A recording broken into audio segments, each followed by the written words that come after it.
today. I think we have a considerable number of people joining us, and we hope more people will join us. We apologize for the time inconvenience. I think some people joined a bit earlier. The webinar was intended for 5:30 Malawian time and 6:30 Tanzanian time. And we are happy to see that our colleagues from Tanzania are joining us, as well as our mentees in Malawi. And we really appreciate your patience.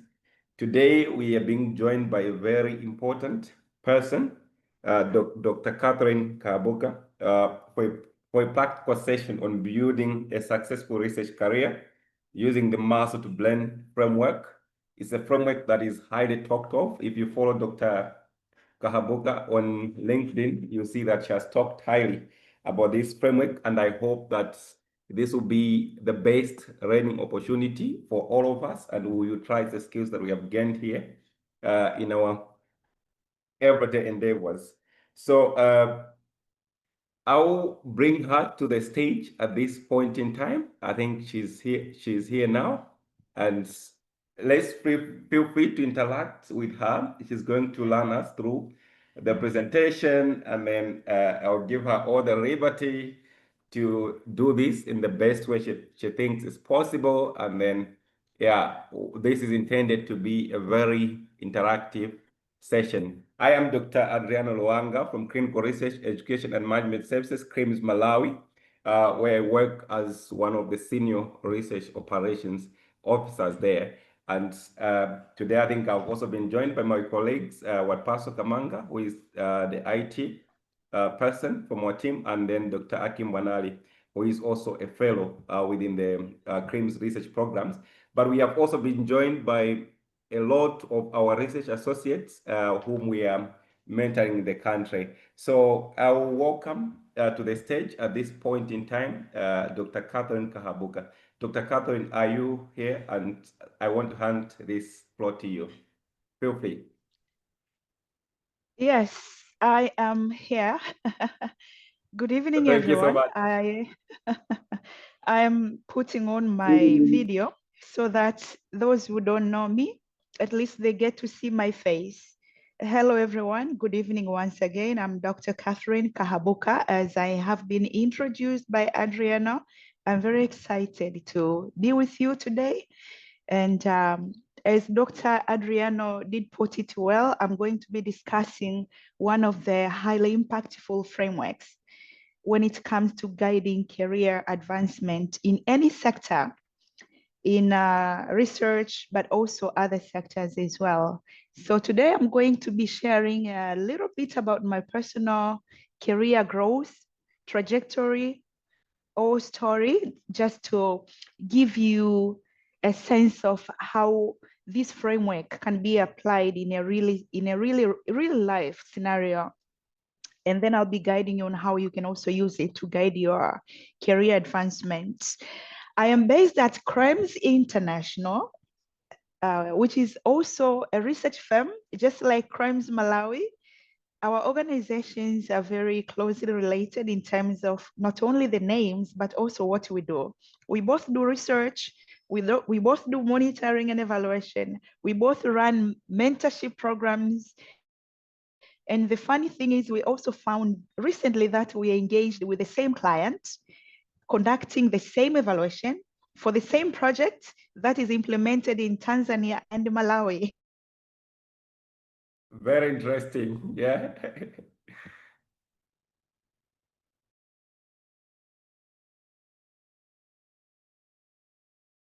Perhaps just put off my slides, my face.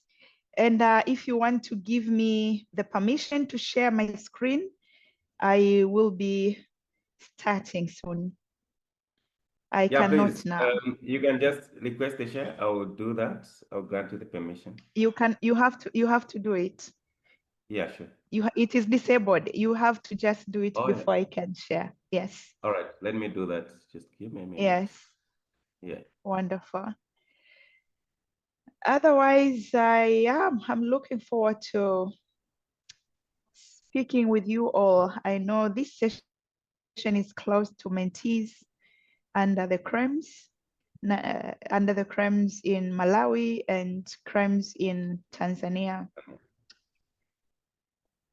Yeah, I'm please, still you not, can share now. I've done them. I've given you the not sharing yet, link. Not yet. not yet, not Oh, yet, not yet. If you mhm. go under my name and give me a co-host, I'll be able Oh, to share. okay. Co-hosts, yes, Yeah. Okay. just give me the co-hosts, I can just flip the host slide. Doesn't make sense. I will take it back to the end. So you or can, even the yeah, host. yeah, sure. Now I Yeah. can share. Yes, Wonderful, you thank you. please go ahead. Yeah. Thank you so much. Can you confirm that you can see my slide, Dr. Ray? Perfect. We can see. Okay, we call doctors daktari in Tanzania. In Swahili. In And Swahili, yes. in Kenya, they also do the same. So It's I'm true. quite familiar with that. Yeah. I It's see. true. Yeah. Okay, so I let me put off my video so that you can focus on my voice in the slides. Yeah. So what you can see on the screen is the title of our talk today. I will be discussing about my muscle to brain framework, but using it to guide you on how you can build a successful career in research. So this is what we are going to be covering in the next half an hour or 40 minutes. I won't use a lot of time. I want to give you more time for questions. So I'm going to go very quickly and just note down your questions, and you can ask them to me at the end. And I wanted to start by telling my story, because a lot of things that I'm going to be discussing later today is very much informed by my story. This framework that I'm going to be discussing, I developed it based on my career trajectory. So I wanted to start by, I know there are people who think that people like me, perhaps in Dr. Adriano, we started from a very good beginning. We had opportunities and all that, and that's why we are where we are. And this is why when I talk to young people or junior people to me professionally, I like to also say that I started from a very humble beginning. I started just like many people from Africa. Actually, I have a very emotional story that I usually tell in details if I have time, but today I won't. I'll just give you some hints. When I completed my O level, ordinary level, from 1 to form 4, I'm not sure whether you have the same system in Malawi, but my dad was very sick at that time. So we couldn't afford to pay for my school fees for high school. So how I went to high school, it was through helping. I got help from a neighbor after looking for help from different people. And my dad was very sick at that time. And during the first year in my high school, he passed away. And then my uncle from my mother's side took over, supported me with my education for the rest of my high school. So fortunately, I passed my high school, and then I qualified to go to a medical school. I started getting allowances, and then my mom, who was a housewife, I had to support her to at least pay for my young sisters my two young sisters' school fees were still schooling at that time. Unfortunately, we have a big gap, so I could support their education using my allowances. So I'm just telling you that story just so that you can, if you can relate with that story, so that you see whatever I'm going to be discussing today has nothing to do with networks or having whatever it is to reach where I am today. It is personal efforts, and I'm going to be sharing how I managed to reach where I am today as a researcher, and how you can do the same if you are aspiring to become successful as a researcher. Okay. When I finished my medical school, I was fortunate to get a scholarship to go for my master's after just working for less than 2 years in a research field as well. Then while I was doing my master's, I got an opportunity to switch into a PhD. And when I came back, I didn't have anywhere to go, because when I went for my master's, I was just doing, I was employed under a project contract. So I terminated my contract. So when I came back, I didn't have a job. I started looking for a job with my PhD. It was very difficult because my experience was very limited. I only worked for less than 2 years before going for my master's. So then I did not have the experience that was needed in the market to be able to land a job based on my qualification, a PhD. I remember going to a couple of interviews. My education was really high, but I had no experience. And since I had no network at all, I ended up being rejected multiple times. So I ended up volunteering at the National Institute for Medical Research in Tanzania, desperate to gain that experience. I gave it my all. And while I was there, the director of the research institute in Tanzania, where I was volunteering, saw my efforts, saw my passion and commitment. And then he gave me an opportunity to lead a consulting assignment at the national level. And that is what I'm depicting. I gave it my all once again, and I ended up getting a Young Scientist Award. That is the picture you are seeing on your screen right now. And that is, the rest is history after that. So I made a presentation at a conference, and I received an award at that conference as a Young Scientist, a Young Scientist Award. And a lot of people saw me at that conference. And then people started calling me for more work in consulting, in research consulting. The assignment was to support the National Family Planning Research Agenda, development of the National Family Planning Research Agenda. So a lot of things that I'm talking in this story, I'm talking about things that I'm going to be referring to as we are discussing about how the muscle to brain works. So fast forward to today, I have served as a research consultant, more than 45 clients internationally, most of them based in the US, but also in Europe, Asia, and a good number in Africa as well. And this is some of the organizations that I have served individually, but also, as you are going to see, I'll show you in a moment, it reached a time when I had to register a company because clients were flowing in and I could not handle them myself anymore. So I needed to build a team. So this is when I started my first office. This is the first day I was sitting in my first firm, CSK Research Solutions.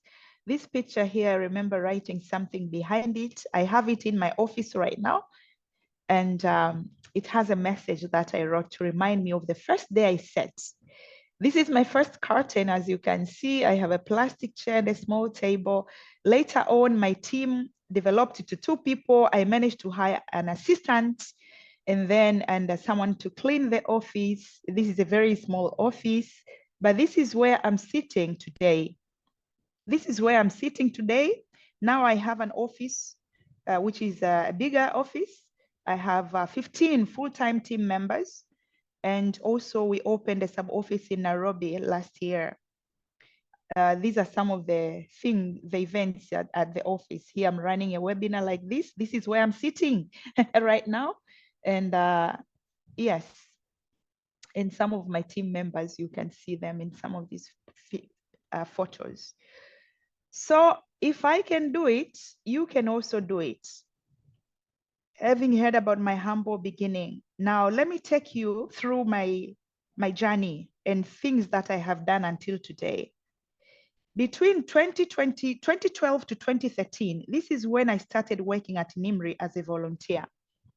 I had a fixed monthly allowance. It was quite low. If I put it in dollars, because that's what many people can understand here, I would say it was around $100 per month under the current rates. Wait, not 100, sorry. It was $1,000. No, that is a lot. It was less than 1,000, maybe 500. 500. I'm trying to remember. So I was volunteering with my PhD. And then after I landed on that first consulting in research, I managed to start working as an independent consultant now. I left NIMRI because now I got my own clients who I was helping in the same role as a research consultant. And that was between 2013 to 2014.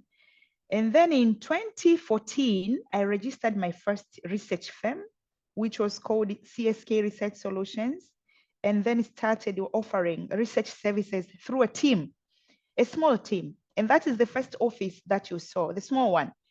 But currently I'm working under my second firm called CREMS International Center for Research Mentorship and Support. So we moved from CSK to CREMS because we wanted to focus more on capacity building, the research mentorship part, but also we kept on supporting research activities, which was the core business for CSK. But also we have an international focus now. So that's why the international part of the name is there. So in 2019, under CREMS Research, we started actually CREMS Research Mentorship Program before registering the company. And we registered the company in 2020. In 2022, as I was offering research mentorship to young people, the need was raising. It was a lot of people wanting my courses. I couldn't handle all of them in my my mentorship, which is free. So I started offering paid research courses. Many people ask me, Dr. Catherine, why don't you offer paid courses? Because you can't handle all of us in your mentorship, but we are ready to pay. So I started offering paid research courses. In 2023, I also started offering paid consulting masterclass as well, because people were asking me, how did you start consulting? We want to know, how did you become successful? The number of clients that you saw. And then in 2024, I started offering consulting mentorship program as well, because those who were attending my masterclass in consulting, they wanted to get coaching just to be able to implement some of the strategies I'm discussing. In 2025, this year, I started offering paid coaching program. This is supposed to be an A. I'm charging $100 per hour, $100 per hour, and I'm already catering for clients across Africa, online and physically. And this year also, I'm launching my online courses in consulting and research, paid platforms. But what I forgot to say, I'm also offering paid training to organizations in research as well, mostly in qualitative methods. So all of that is bringing me money, because I'm talking today about building a successful research career. And I'm in the process of publishing my 2 frameworks. These are my original work now. All these courses that I'm offering here, these are the things I learned. And now I'm teaching other people the things I learned from other people. But now I'm at the stage where I have also managed to develop my own things, like the Master to Brain framework that I'm going to be using today to guide you on how you can also do what I've done. But also I have another framework called the Master Interview Guide in qualitative methods. Now, let me take you through how you can use the Master to Brain framework to also achieve the same. So this is how the framework looks. It shows the 5 levels of career advancement and wealth. I never knew about these levels, and the moment I came to know them, I was very excited, because as someone who is very passionate about coaching people, helping people to succeed in their careers, mostly focusing on research, but also this framework, as I said, is applicable in any sector, in any industry.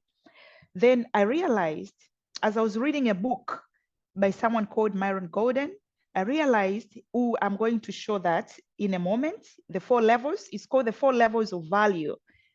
Then I managed to come up with the 5 levels of career advancement and wealth.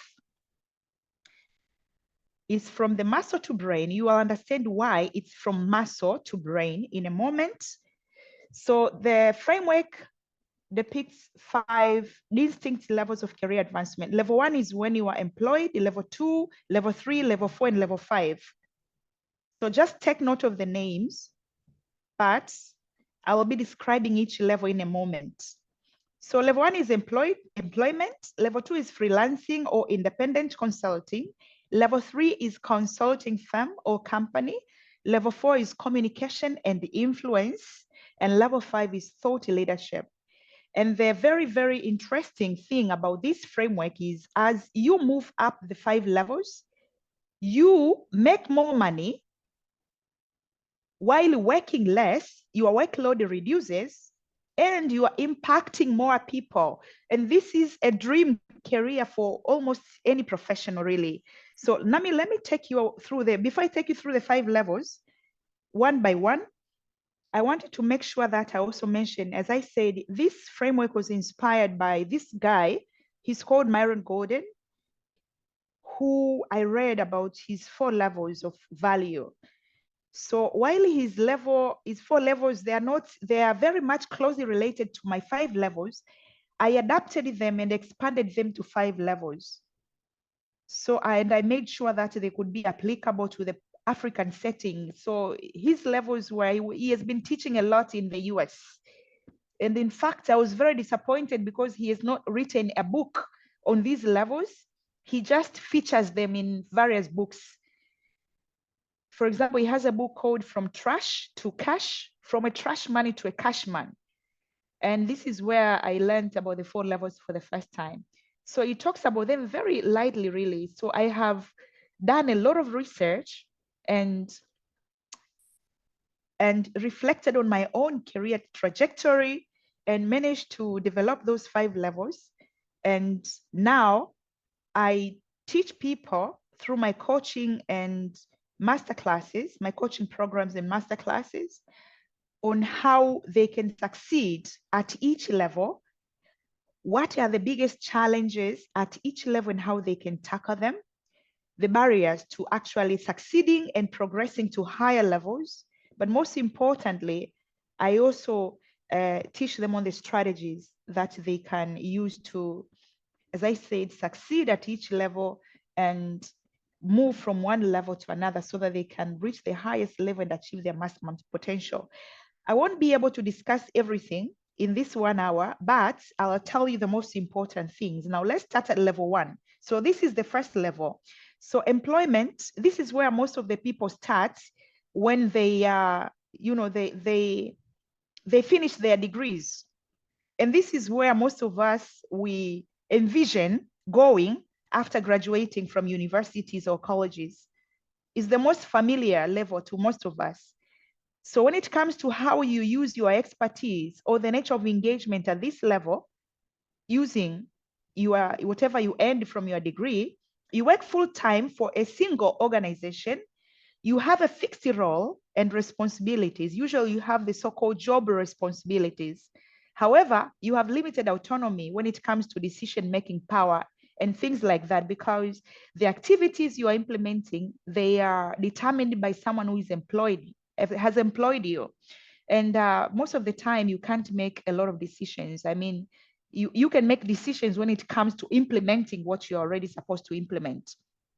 For example, in research now, you might be working as full-time as a monitoring and evaluation officer, as a qualitative research expert, which is a higher level. You have a salary.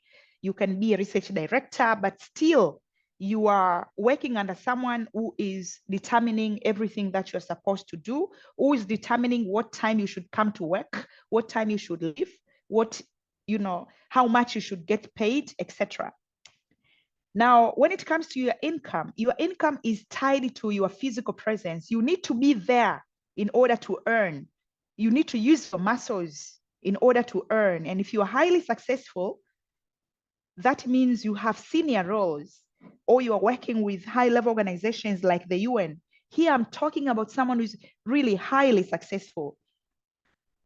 your salary will range between $40,000 to $120,000 annually, about $3,000 to $10,000 monthly. And this is for high senior role, highly successful. So this is the highest level.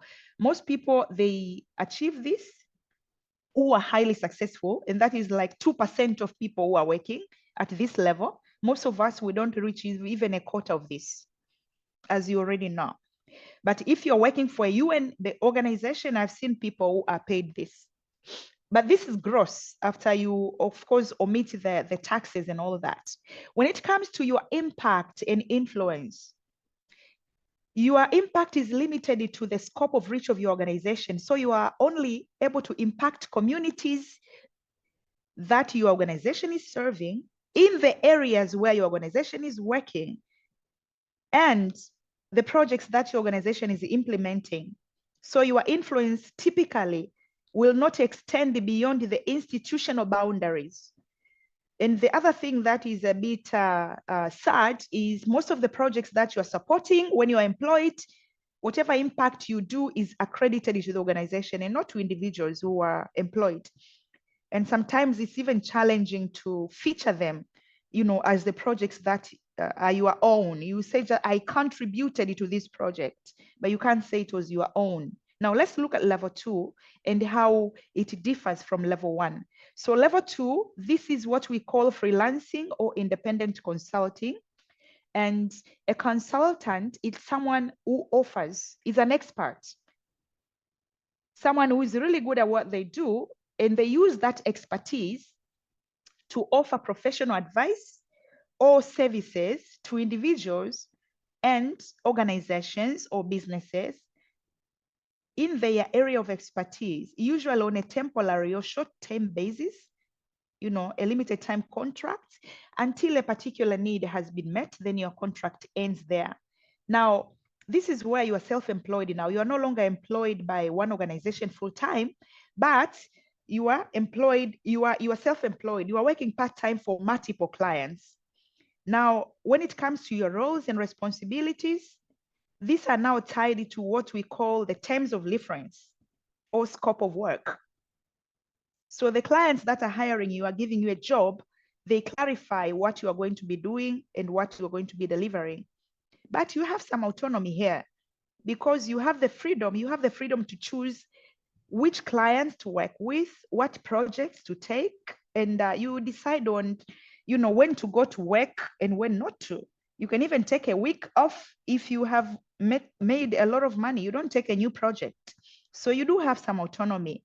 So example here is when you work as a monitoring evaluation consultant, or you work as a research consultant in a qualitative research consultant, or simply a research consultant, or any consultant, but we are talking about research today. Now, the income here starts to be better because now your income is no longer tied to one employer, but rather you are paid by different clients and you are paid in a daily rate. You know, you can charge up to $300 per day. So your income starts to improve a lot. And it depends on your personal efforts, your discipline. How soon can you accomplish a project and get another one? How many projects you can handle once? And then, of course, how good you are, because that will determine how many clients you get. If you are a mediocre, then you won't have many clients. But unfortunately, at this level, your income is still tied to your physical presence, because as a consultant, the clients, they excuse me, they expect to see you for all the assignments that you do because they hire you. So you still do a lot of muscle work here. If you're highly successful, that means you have a strong reputation as a consultant and you're serving multiple clients and you are able to also serve international clients. This would be your annual salary. It's not a salary, it's income, because it's not a salary really. So it's around 6,000 to 15,000 monthly if you are highly successful. But please, this is after you have paid the taxes and sometimes some project implementation costs, but mostly it's a daily rate. So mostly taxes, unless you hire someone to help you. Now, when it comes to the impact and influence, it becomes broader now because you are working for multiple organizations in different sectors and geographies. Of course, you are impacting more people. And at this level, sometimes projects can be fully accredited to you. You are able to put a project in your CV and say, this is a project I supported as Catherine Kahabuka. That's my name. But you can't do that when you are full employed because most of the time the projects belong to the organization. So as you go higher, you are getting more advantages. Now let's look at level 3, consulting firm or a company. This is a third level where you are offering the same services as a research consultant or as a monitoring and evaluation consultant, but now you are offering those services through a structured organization and a team. You have mobilized the team, maybe you have trained them and you're offering work through them. So you're still working part-time for multiple clients. That is the nature of engagement, but you are able to handle more clients and larger assignments because you have a team. But your roles and responsibilities are still tied to your TOR and scope of work, terms of reference from your clients. But you have more autonomy here. Similarly to when you are consulting as an independent consultant, you have the freedom to choose projects, clients, and work schedule. But here, since you can handle higher value contracts, then there is a tendency of having more credits because it's an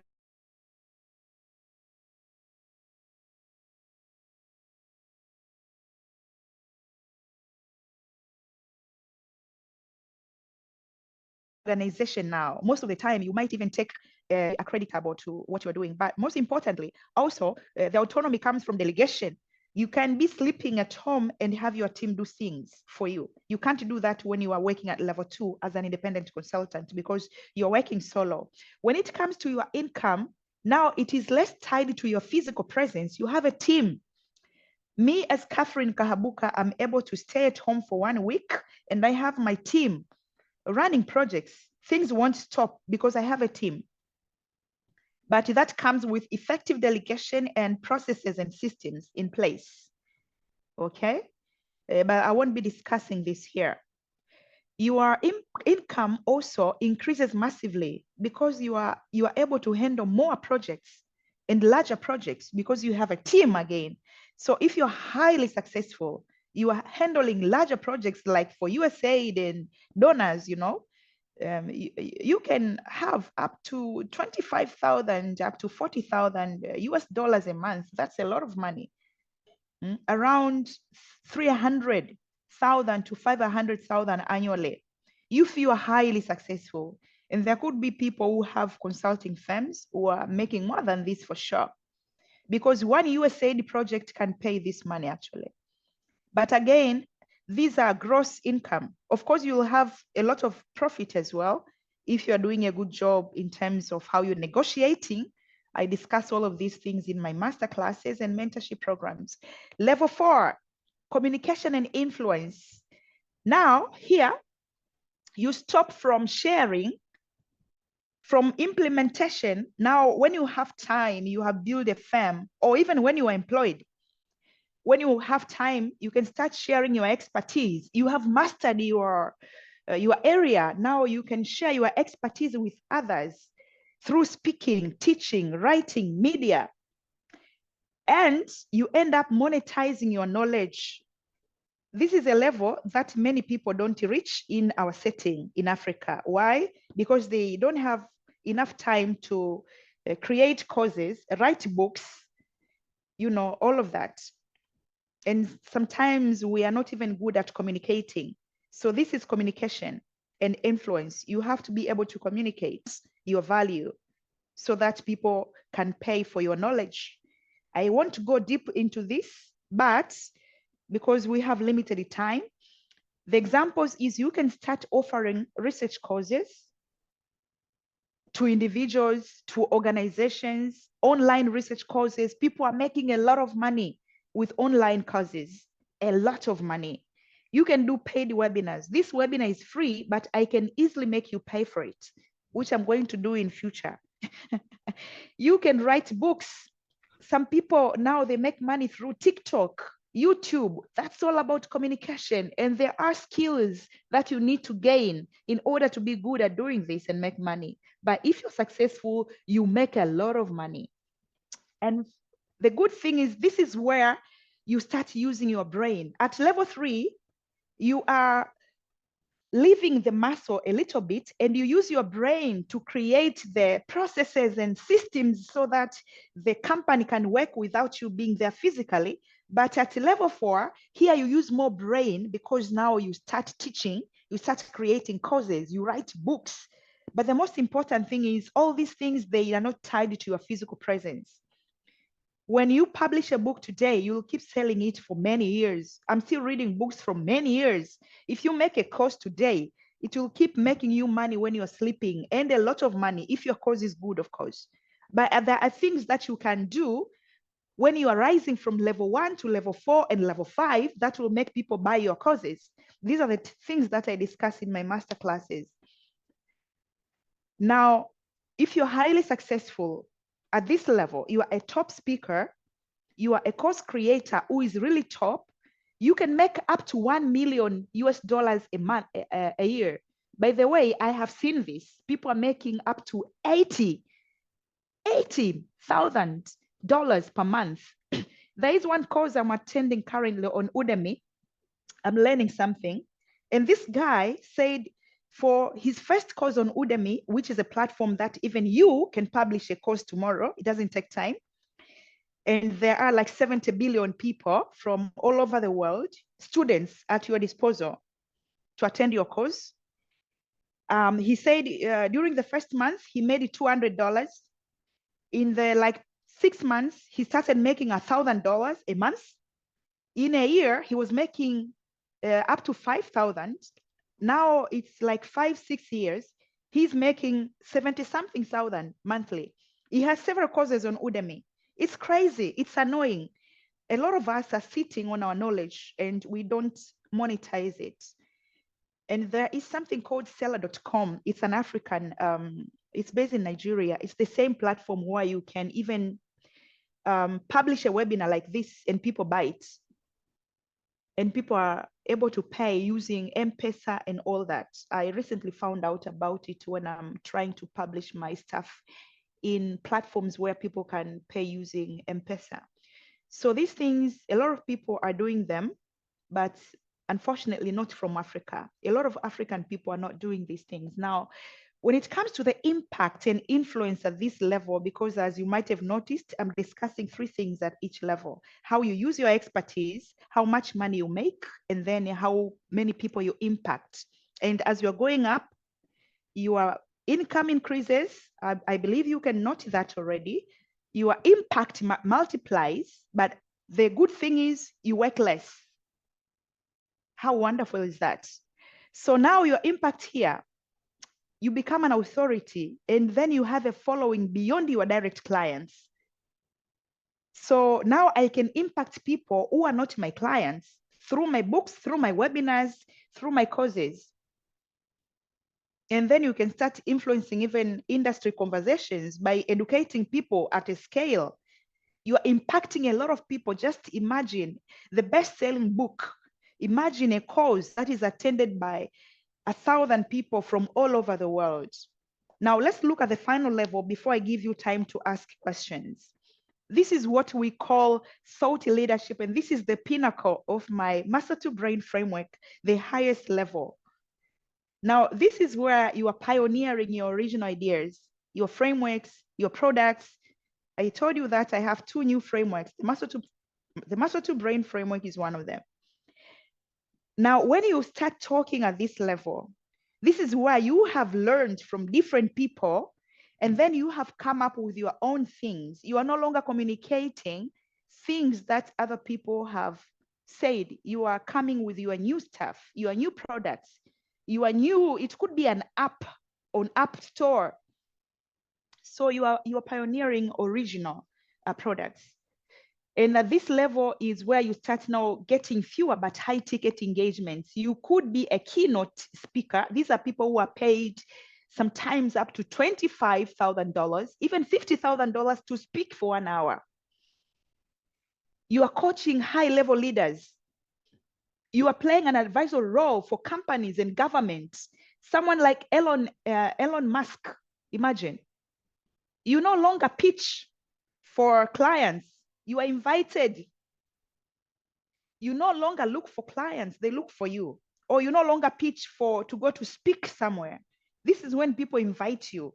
Actually, you have a long list for people. They want to invite you. You are a thought leader in your area. It's an amazing level to become.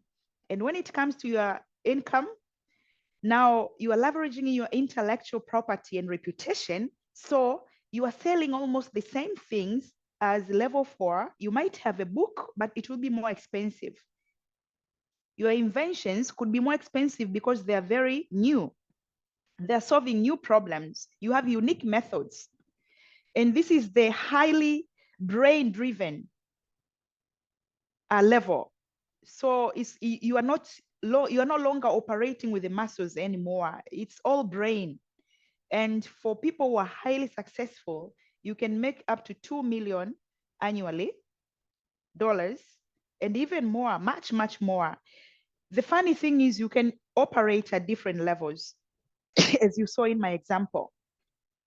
So when it comes to your impact at this level, you're driving change and influencing others on a broad scale. You're shaping trends. You're advising leaders who are in turn influencing other people, millions of people. So in actual sense, you are leaving a legacy, and your ideas and products, they start shaping your industry. Now, these are my 2 last slides that I wanted to show you, because it's important that you know that firstly, you can operate at several levels as you saw me. Now, let me remind you, because I want to show that slide again, which I showed you of the things that I'm doing. I am a little bit operating at level 2, a little bit. There are a few assignments that I take as an independent consultant, things like strategic planning for organizations. In fact, it's the only assignment that I take at an individual level, because I avoid the assignments as Catherine, because I will need to be there. They will expect me to be there. So all the research activities, I sign them under my firm so that I can delegate and keep working on level 4 and 5, make time for this.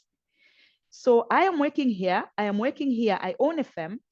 I am working here because I have courses, and I have coaching programs. I do have the communication webinars and stuff, and I'm writing 2 books this year. I've been too busy, and I haven't been able to publish a book beyond my PhD thesis, which is a shame, just like many other of you who are operating at these other levels. And when it comes to thought leadership, I am working on my 2 frameworks. One of them is this one, still finalizing it before I publish it. Now, what I wanted to say in this slide is you can actually move from employment to communication and influence, and then to thought leadership. You don't need to be a consultant or to own a company before you can come here, but there are things you need to do in order to succeed. I discussed these things in my masterclass. You can also move, if you manage to start as a consultant, to work as a consultant, you can also shift it from here, same way, to communication and influence, and then to thought leadership. Anyone can do it with proper guidance. You can move from the muscle to brain and operate at the highest level with proper guidance and make more money, impact more people while working less. Allow me to end here for today so that you have time to ask questions. Back to you, Doctor. Thank you so much, Dr.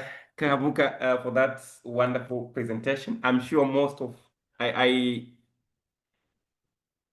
willingly picked you to give us this lecture. I know this is skills that are supposed to be paid up for, very important skills. Most of our mentors, or most of the people that we mentor, lack these very important skills, because yes, from muscle to blend, how you can advance from one level to another level, I couldn't be more thankful than I am today for such an impactful lecture, and which has been delivered to you freely at our discussion, looking at how claims international and claims Malawi, how similar they are, and also that recently we've just landed the very same consulting or the very same monitoring and evaluation contract with Next Reef, which is a US-based organization. So I would like to invite questions from the general audience. I can see some few comments in the chat. You can either raise up a hand and ask the question to Dr. Catherine, or else you can type in the chat, and we will be happy to take that. If Dr. Catherine, if it was a physical session, I would say the audience should clap hands as much as possible.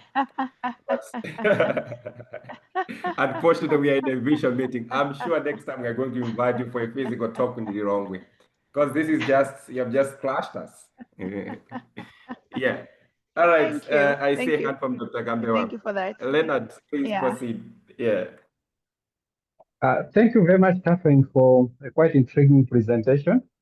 I now believe in the world we are living now that indeed you can do it with appropriate guidance. And I think to us as the research associates from CRIMS, looking at the various levels in which we are, I think we should be able to do it because the CRIMS is giving us the platform as for this presentation.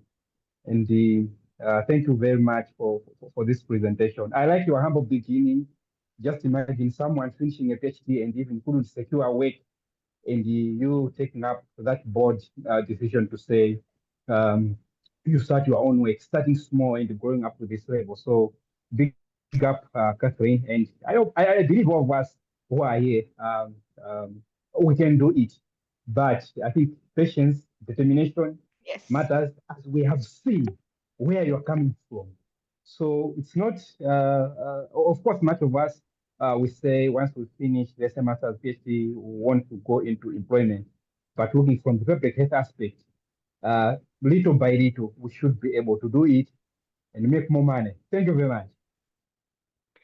Thank you. Thank you so much. Thank you so much, Leonard, for that wonderful comment. You can see how people are happy, Dr. Catherine, and Dr. Kambewa is one of us, very passionate about these things. And we want people to move beyond that mindset of when I finish school, I want to get employed, and they can't use their skills for any other thing. They can't do freelancing. So, like in the context of you said, I don't know for Tanzania, but many people have lost their jobs in Malawi, and they don't have a clue where they can get started. So that's why we thought you're like the very important person to speak these things and give people that guidance to say, how do I get started in the context of all these shifting global funding systems? So yeah, thank you so much, Leonard, for that wonderful comment on what Dr. Catherine has delivered today. The floor is still open. We can still do like a 10 minutes of questions, and then we'll be happy to close today. Yeah. So just raise up your hand if you have a question or you have a comment. Raise up your hand or type it in the chat box. That should be fine.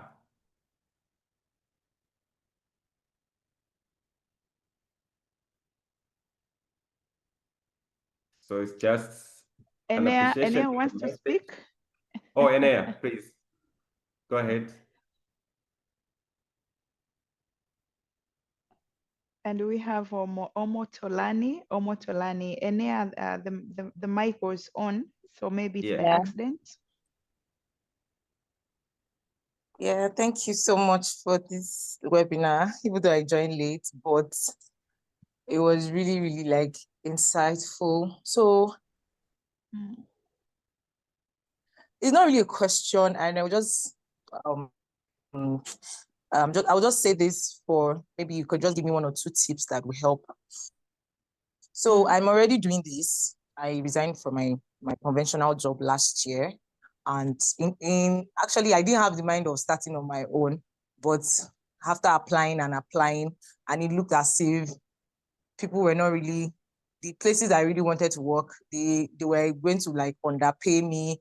And whenever I reached like negotiation stage, and it was just not always actually what I wanted versus what they also wanted. So I always ended up opting out. So I started doing on my own and looking, I had to just look at a problem, which is the fact that most NGOs, I'm Nigerian, so most people, a lot of people have NGOs, like non-profit organizations, but they don't know, they don't have an idea how to run it at all. They just feel like, oh, somebody died in my family due to cancer. I want to start up a cancer foundation. They don't know that there's more to it. So I've been working with people and all of that, but I'm still in that phase of, getting stable. I'm working on a book currently, although I want to make it free, like a resource that would also help my brand. So I don't know if you have any tips on how to go about it, because it's still starting off, everything is that phase of, oh, do I really want to do this? But I know it's something I'm very, very passionate about.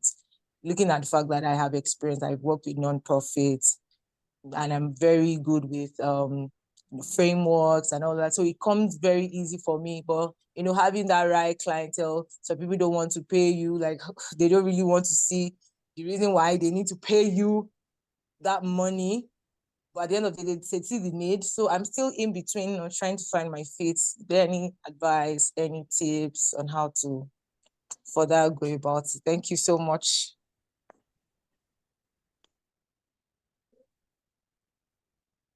Right, Dr. Catherine? Thank you. That was a very long question. I got lost in between. I get I you. apologize, Omotalani. Okay. I apologize. Okay, so where did you I miss, so that I can just summarize? I just wanted to give you like the context. I wasn't Let's sure just try to what the put in question one is. sentence. Yeah. Yes, maybe Okay, just Just what is the like let me question one put in it one in. sentence. sentence? Let's see. One sentence will be, okay, I'm a consultant. I work with nonprofits. I help them with structure, team structuring, and every other thing, because it's actually like a problem here in Nigeria where I am. So do you have any tips on how to go about it, how to, further? I'm just in the new phase of trying to establish myself as a brand and working with more clientele, building my own team. So do you have like any tips, any comments, any advice on how to further, maybe one or two mistakes to avoid? Yeah, I understand now. Your question is valid, but very wide, because that is the whole masterclass I give in consulting, which takes 8 hours, guiding people how to become successful as consultants. So what are the biggest tips, if you can ask me? Number one, focus on high quality and also focus on the best client experience. Two things to become successful, whether you're working as an independent consultant or you're working as a firm, you have a team. Focus on high quality deliverables, but not only that, also maximize client experience, because success of consulting lies in repeated business and referrals. If you apply blindly, it's very hard to win, really, especially now when everyone can write a compelling proposal using AI. Though I teach people how to actually also fight AI, like there are things you can do in your proposal that people who write with AI will not be able to do. There's some lower hanging fruits that we use to really like hit the nail on our proposal and make it very powerful.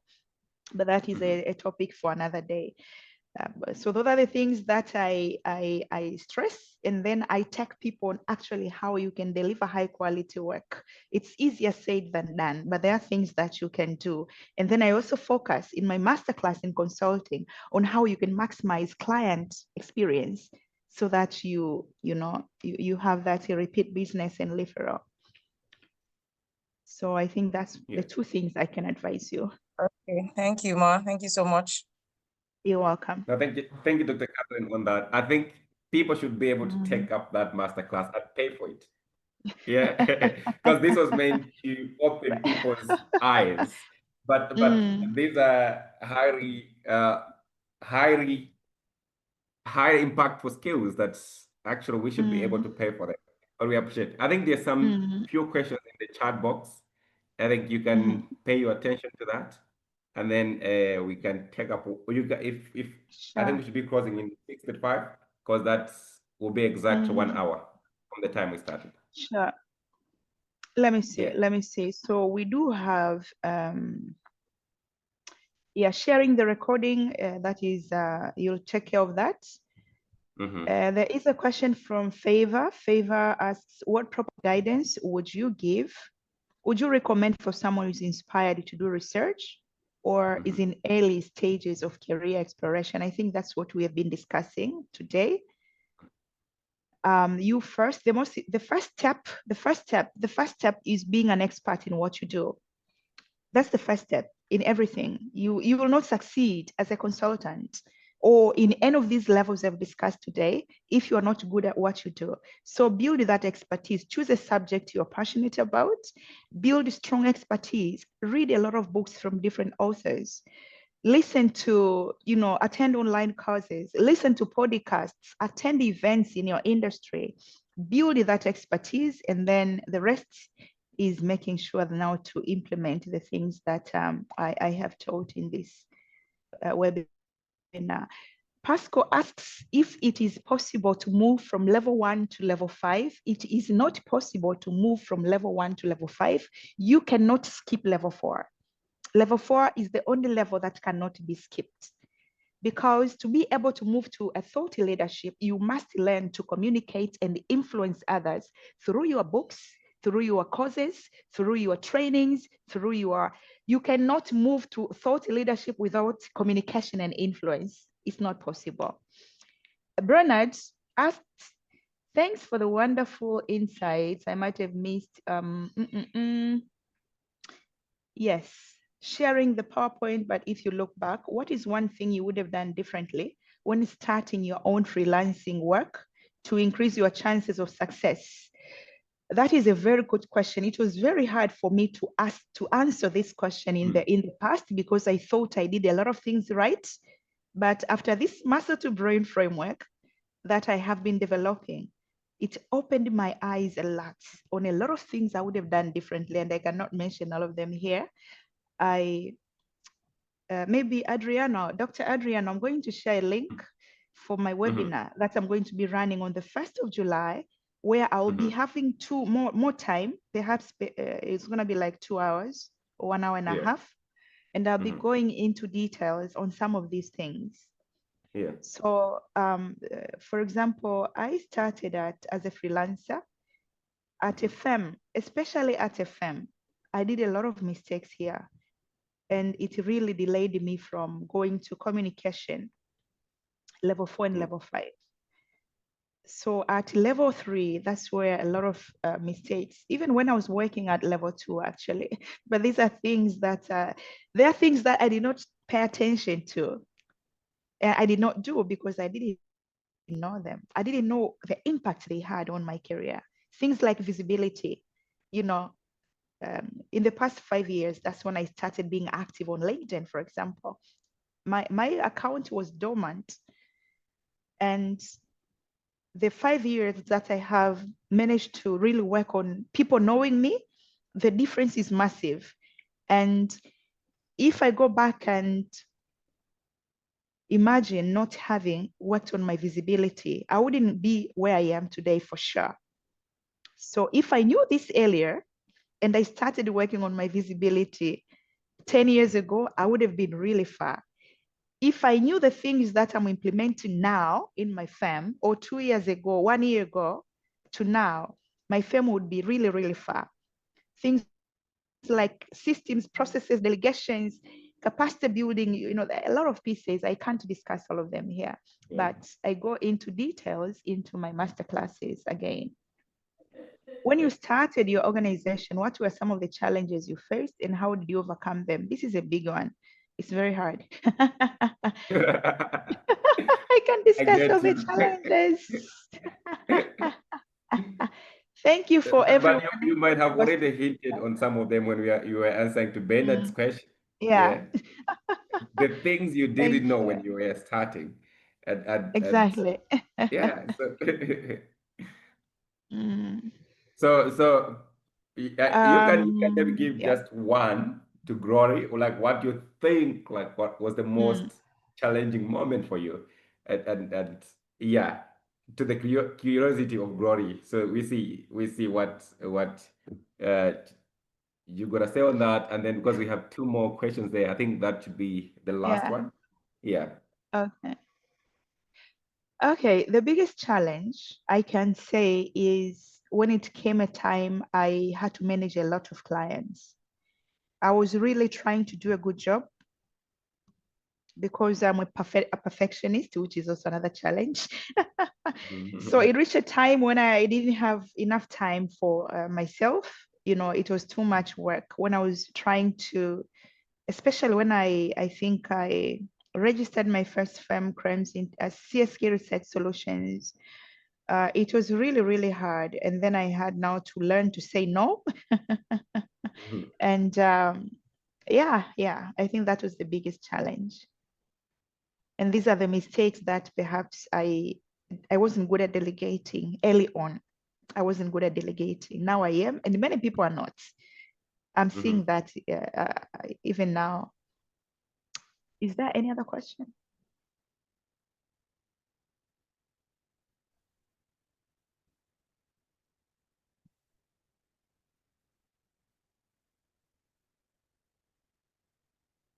And let me answer this last question, Dr. Adrian. There's a person who asked, how do we navigate ourselves when the funding for research is being threatened?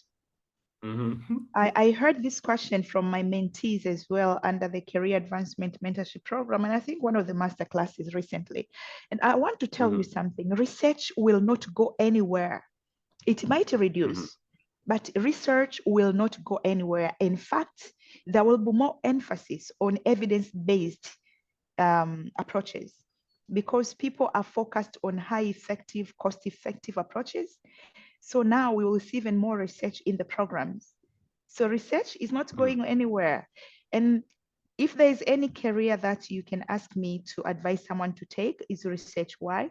Because it's applicable in all industries, whether it's agriculture, whether it's medicine, it's banking. They all do research. They'll all need to conduct research to understand how their businesses and initiatives are working.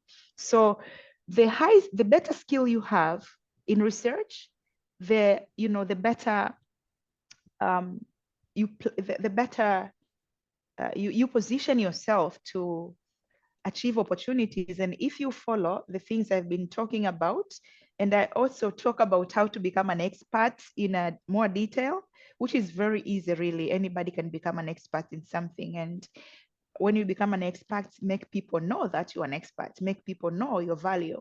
That is a way of doing that as well. Then, of course, before you know it, people will be seeking your expertise. And for research, there will always be opportunities. I'm very positive, and it is going to be taught in school. People will keep doing PhDs, masters, they need research. You can write books, you can train people, you can do online courses, it's a lot of opportunities in research, really. Lots, yeah. No, I absolutely agree with you. I mean, we are all the product of research. Whatever we see, whether it's the iPhone that you're using, the PC that you're using, the auto machines that you're using, whatever exists out there is as a result of this research. So the funding cuts may be there, but if you see what is happening in the funding world, even more people now are pulling in as a result of other people pouring out. So research will always exist. It came and it has made us who we are today, and it will be there all the times. Yeah. And I think for the interest of time, I would like to give my doctor here time to rest. She has done a very Sure. wonderful job. We will share the presentation to our members. I think Dr. Catherine has already consented to that. And also just for the people's interest, I and Dr. Catherine first met on LinkedIn. So please work on your visibility. If you don't have the account, create it now and Yeah. see what is happening out there. We started talking, and then you see that now we have landed the same consultancy. Whereas monitoring evaluation is a consultancy job. Our Yeah. two films now are given the consultancy. So now we'll be talking more than we talked Yeah. before. So I really appreciate you, Dr. Catherine. I think I can give a loud hand of applause. If I knew you last year, I could have met you in Dar es Salaam. But I think one time we'll meet up there. I'm so happy that we crossed paths, and I look forward to learning from you. And I also Yeah. look forward to my people benefiting from you. Let me give people my LinkedIn account. Some people say they wanted to follow me. Perhaps they can Yeah, keep please, learning. I please, post please. tips. Let me Yeah, just paste yeah, it on the chat box so that yes. they can, you can find me on LinkedIn, and everyone. That is my link, my account on LinkedIn. And that's where we also advertise. I can also, you will see the webinars. I usually also share them, reshare them. So Right. thank you so much for having me. I appreciate it. I look forward to more engagements with your team. Thank you so much, Dr. Catherine, and have a Yeah, wonderful evening. thank you so much. Bye-bye for now. Bye-bye, Everyone, everyone. bye-bye. Bye.